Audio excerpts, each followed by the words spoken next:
Please help me out by pressing the thumbs up button, subscribing, sharing, commenting.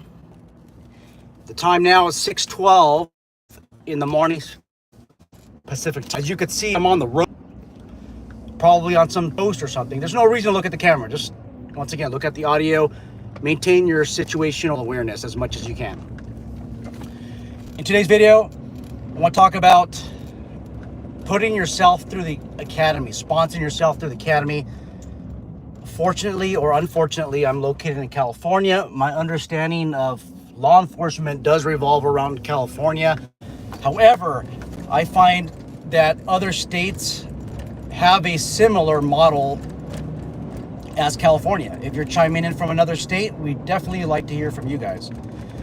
So this comes up every once in a while. Should I put myself through the police academy? In California, you are allowed to self-sponsor yourself. What that means is that you are able to pay your way to enter the basic police academy. You don't have to be hired by a law enforcement agency. There are some benefits to this, and I will discuss that, and I'll talk about some disadvantages as well. Another question is that I'm going to answer real quick is, can I pay my way to go through the Sheriff's Department Academy or the Highway Patrol Academy? And the answer in almost every circumstance is no. Really, the only time that you are able to pay your way through the academy is when the academy is sponsored by, or it's ran by a college, a community college. It's ran by a community college. Then there's something called equal opportunity. They will allow almost anybody in the academy as long as you pass the background check. Usually the background check entails a search to make sure that you don't have any crimes that will prevent you from carrying a firearm. Because if you are if you are within the prohibited categories, you're not going to be able to handle a firearm. And what police academy is out there that not handle firearms? It doesn't make any sense. I always believe that somebody should have a second chance, even a convicted felon, somebody who's been convicted for a non-violent crime like 10 years ago. I think that they should always be given a second chance as long as they show that they have regained the public trust. But that's a concept of another story. We're talking about the police academy. Okay.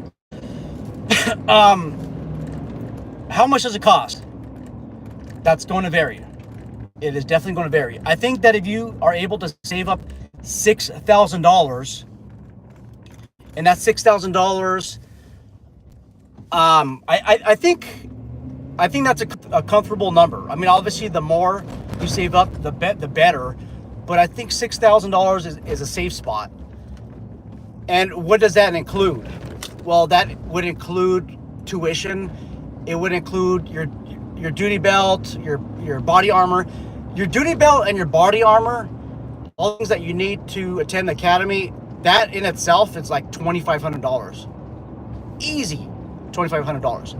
Now, some police academies, they allow you to use their equipment, like rent their equipment, their body armor, their belt setup, a firearm, the magazines. Obviously, you supply the ammunition. On another note, the academy where I teach at, and that's going to be undisclosed, because if I start disclosing information, then I have to be more restrictive on what I say on the videos. If you want to know about my background, like what am I doing, where I'm at, hook up with me on LinkedIn, and you can see everything. Okay, onward. What I found, so this is what I found in the basic academy, that a lot of people who self-sponsor themselves they appear to be more motivated than those who are hired and those who are paid to go through the academy. That's just a personal observation that I made. That might not be the circumstance every single time, but if you think about it, you're paying $5,500, and basically you cannot work. I mean, you can work, right? But if you go full time, but your grades are going to suffer. I mean, if you're able to study as much as you can, your grades should go up. But I don't know a lot of people in the full-time academy that were able to maintain even part-time employment. I couldn't do it. Because sometimes they would give you like one day off. Yeah, and it would usually be Sundays. And that's it. 6 days a week, sometimes, depending on what we were doing. Like if it's EVOC or something like that, that might only be like on a Saturday. But obviously it depends. Now, a lot of people will do the self-sponsor route because of a background issue. Guys, going to a police academy is not going to resolve any background issues. If you have some type of like behavior, right? Let's just say you get fired at every single job. You're not going to get hired because you put yourself through the academy. You wouldn't get hired either if you just applied directly as a police recruit or a police trainee. And that's what the position usually is called. If you want to get paid to attend the academy and be hired already, it's called police trainee or deputy sheriff trainee or recruit. Okay. A lot of people that I know did get hired in the academy, and 22 years later, there are some people who have never received any offer of employment. Never. So once again, it didn't matter if you attended the academy or not. A lot of people still can't get in because of the background issue. Okay.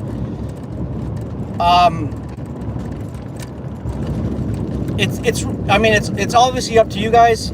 I took the self-sponsorship route. I went to Rio Hondo Police Academy Whittier in 2001. That was class number 161. That's how dated I am, I guess. But still, right now at this moment, I am actively teaching at an academy. During that time, something else I want to mention is that they did something called, or they gave preconditional offers of employment. What that entailed basically was you pass the interview, you pass the written test, you pass the physical agility test. You gave a background packet to the background investigator. Background investigator just skimmed through it.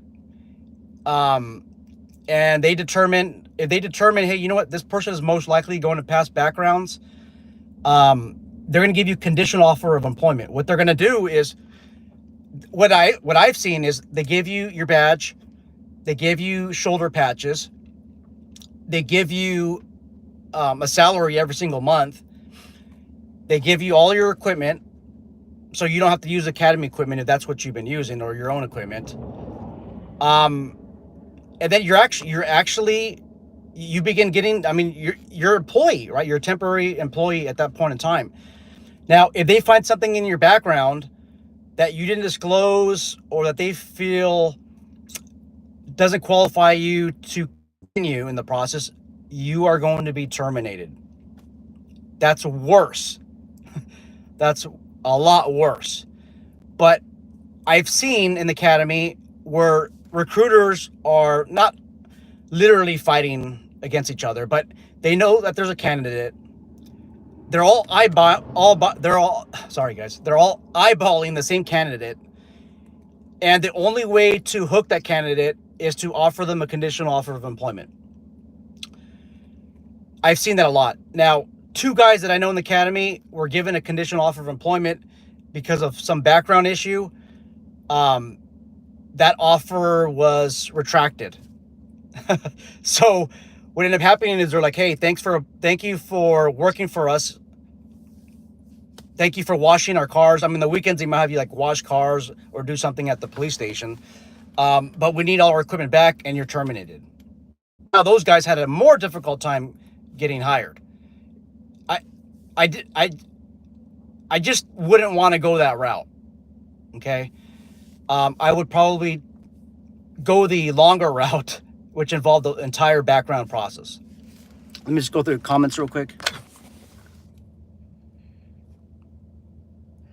Mike McDaniel says this is ridiculous. Give them credentials before background checks. Well, you're not giving them. Okay, so let me just clarify that. You're not giving them credentials. You're giving them all the police equipment, the uniforms, but there is usually some type of agreement that you have to sign stating, hey, you can't leave the gun from the academy premises or something like that. Because usually what you'll have is you'll have like a firearm instructor, a member from the academy cadre that's a member of that department that might hold on to that firearm. So you're not giving them any peace officer powers. You're giving them that equipment, and I think the badge it probably says trainee or something like that. It very rarely do they do that, but they're not given any type of law enforcement authority. Now, I agree that it is ridiculous. I don't think that they should be able to do that, but that's what they do. When there's like 5 recruiters trying to hire the same person, that's what they do. Is they start offering conditional offers of employment. Okay, so that's all I got. If you guys have any questions, concerns, let me know. A lot of people ask me some questions on my other videos. I have a very popular video about how to pass a police background investigation or police background investigations in general. It always lands on the #1 page of YouTube, and that's where a lot of the subscribers come from. Make sure you guys look at that video, look at my other background investigation videos, and I'll probably answer your your question that you have based on those videos. Somebody says, welcome from Japan. Thank you so much. And Mike says, where are you? I am in the Imperial County, California. All the way out here near the Mexican border. All right, guys, let me see what you have to say about the topic. Should you put yourself through the police academy? Is it worth it? If you are, let's say, middle age, maybe your 40s, 50s, should you do that? Again, it's up to you. The more successful candidates that I've seen are in their 40s or 50s. Okay. However, remember, you're going to be treated like a little kid. I couldn't do this again. There's no way that I could do something like that all over again. All right, guys, take care.